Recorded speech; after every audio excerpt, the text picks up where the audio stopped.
My name is Sister Alicia, and this is the Pulse for Thursday, April 25th, 2024.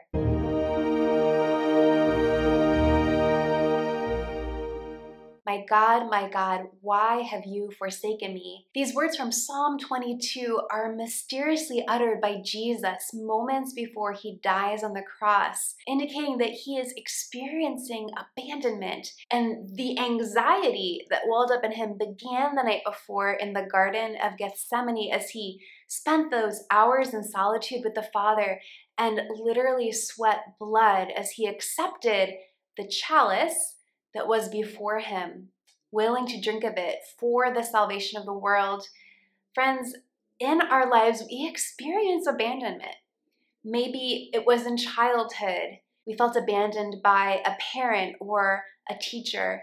Maybe it was when we were a teenager. We felt rejected by peers or in our adult life. Abandonment is real. And the good news about this profound mystery that Jesus experienced abandonment, great theologians can never fully explain it. Like the Trinity, it's a mystery of our faith. But the good news is that Jesus can relate to us in our own abandonment. And it's not the end of the story. 3 days later, Jesus rises from the dead. The gates of heaven were then opened for us. And if we choose to allow God to be a part of our lives, we can journey toward heaven and have the great hope of being with him forever. At every Mass, we experience with Jesus the Paschal mystery, including his suffering and death.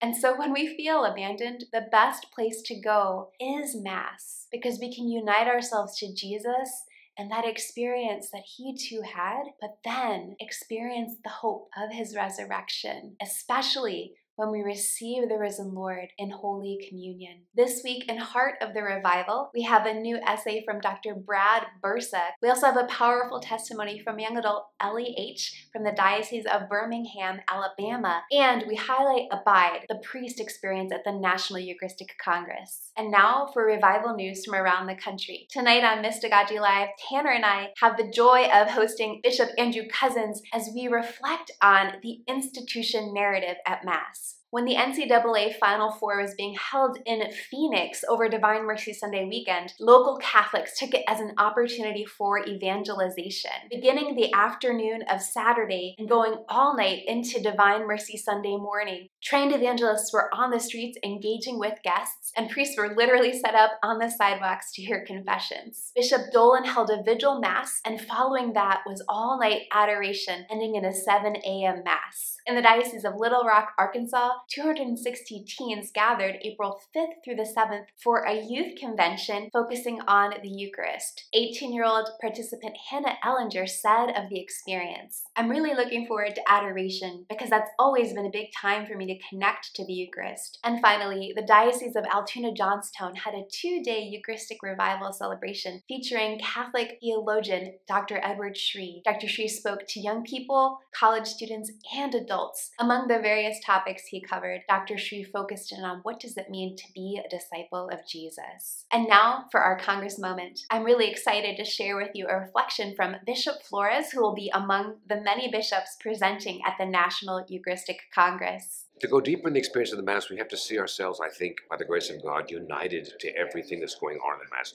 We hear the gospel that's announced the same way that the crowds heard the words of the Lord Jesus. We join ourselves to the offertory the same way the disciples were able to gather around the Lord as he multiplied the loaves. And when the Lord Jesus offers himself through the narrative of the institution of the Eucharist, "This is my body," we are actually present to this and offer ourselves when we hear through him, with him, and in him. As we do this, we enter more deeply into a mystery that we are called into.